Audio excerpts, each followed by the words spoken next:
গ্রামীণ বাংলার শত বছরের ঐতিহ্যবাহী তাবিজ শিল্প আজ বিলুপ্তির পথে।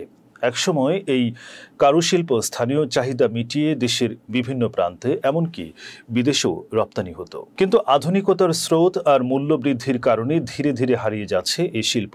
তাবিজ কারিগরদের দাবি, সরকারি পৃষ্ঠপোষকতা পেলে আবারও ঘুরে দাঁড়াতে পারে এই ঐতিহ্যবাহী শিল্প। নারায়ণগঞ্জের রূপগঞ্জ উপজেলার মুসুরি গ্রামে একসময় প্রতিটি ঘরের মানুষ তাবিজ তৈরিতে ব্যস্ত থাকতেন। এখন হাতে গোনা কয়েকজন কারিগরি এই পেশায় যুক্ত আছেন। কাগজ, রূপার পাত, তামা ও বিশেষ কালি দিয়ে তৈরি এই তাবিজ একসময় গ্রামীণ জীবনের অবিচ্ছেদ্য অংশ ছিল। আধুনিক চিকিৎসা ব্যবস্থার প্রসার এবং মূল্যবৃদ্ধিতে দিন দিন হারিয়ে যাচ্ছে এই শিল্প। কারিগরদের অভিযোগ, আধুনিক প্রযুক্তি আর পেশার প্রতি সম্মানের অভাবে নতুন প্রজন্ম আর আগ্রহ দেখাচ্ছে না।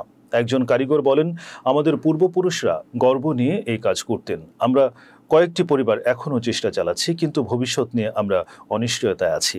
স্থানীয় সচেতন মহলের দাবি, এই শিল্পকে রক্ষায় কারিগরদের জন্য প্রণোদনা দিতে হবে, নইলে বাংলার এই অনন্য ঐতিহ্য শিগগিরই হারিয়ে যাবে। 50 বছর যাবত জড়িত আছেন, প্রক্রিয়াকরণ কিভাবে? যে এটা সাইজ করে লোহা কেটে আনতে হয় হাতি এই টাকার থেকে, যে এটা বান্ধা আনতে হবে। এটা আলগা, এটা আপনার হলো আলগা। এই চান্দার একটা, এই যে পুরাটা আর এটা আলগা, দুইটা আলগা।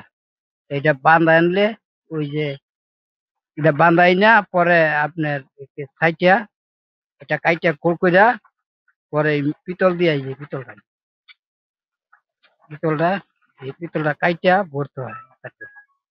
এতটুক পরিমাণ এটা ভরতে হয়, বইরা পরে যে এটা দেই, এরপর আবার আপনার রোদ্রে শুকাইতে হবে। রোদ্রে শুকাইয়া পরে কয়লাই না পরে পোড়া দিই। তাবিজের ভিতরে যে পিতলটা দিলেন, পিতলটা দেওয়ার কারণটা হইলো আপনার এই দুইটা তো আলগা, এটা চোরা লইব পোড়া দেওয়ার মধ্যে। এখন এটা চাহিদা কম, আগের মতো নাই। আপনাদের প্রতি মাসে আয়ের রোজগার কেমন থাকে? এরকম থাকে না, আমগত এটা বানাই কম। এটা দিয়ে কি সংসার চলা সম্ভব? না, সম্ভব না। এটা সংসার চলতো না। যে নাজিরা থাকি, এই কারণে যেমন বানাই, এটা লাভ খুব কম হয় এবং অনেক অনেক এটা অনেক ছেড়ে দিচ্ছে, এটা করতে চায় না। এটার মধ্যে লাভ কম, অনেক কম। মনে করেন একটা চালান তৈরি করলে মাত্র 1500-4000 টাকা থাকে না। সবাই বিক্রি লোহার দাম, পিতলের দাম দিয়া থাকে না। এই টাকায় আমার সংসার মাসে মনে করেন বয়ে থাকলে 5000 টাকা কয় দেয় না। হেরা ঠিকই পায়, আমরা তো কারিগর মহাজনরা ঠিকই মূল্য ঠিকই আনতেছে, হেরা ডাবল মূল্য পায় আঙ্গুতে বেশি। আমি পেশা অনেক দিন ধরে জড়িত। জ্ঞান হবার পর তো ওই বাবার সাথে আমি কাজ করতাম, তাবিজের কাজ করতাম, লেখাপড়ার পাশাপাশি তাবিজের কাজ করতাম। তারপর যারা নতুন প্রজন্মের মধ্যে আসতেছে না, তারাই পেশা ধরে রাখতে পারবো না। কারণ কি, এটা হচ্ছে নোংরা কাজ।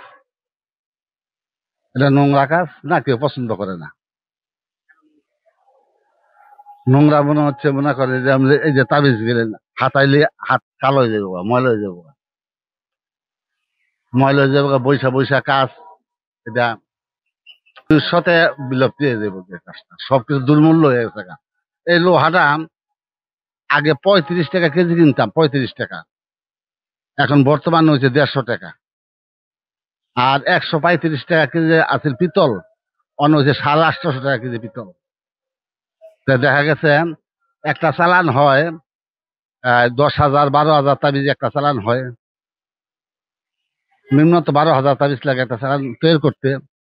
12,000 তাবিজ হলে আমি এই তাবিজটার দাম বিক্রি হয় দিয়া মাত্র 1750 টাকা কাহন।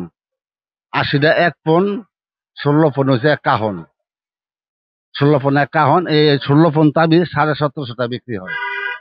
দেখা গেছে খরচপাতি গিয়া না, এক চালানে জুলুম থাকলে 4,500-5,000 টাকা থাকে, আর সব খরচ জায়গা।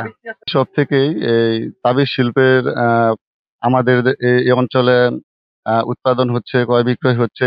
তাদের জীবন জীবিকা এই পেশার মাধ্যমে তারা করে। এই শিল্পরা যেন দীর্ঘদিন বেঁচে থাকে। তাবিজ তৈরি ও বিক্রয়ের সঙ্গে জড়িত মানুষেরা বলছেন, শুধু আর্থিক দিক থেকে নয়, সামাজিকভাবে এই পেশার প্রতি সম্মান আগের মতো নেই। ফলে তরুণ প্রজন্ম এই পেশায় আসতে আগ্রহী নয়। শাওন গাজী, জাগরণ টিভি, রূপগঞ্জ।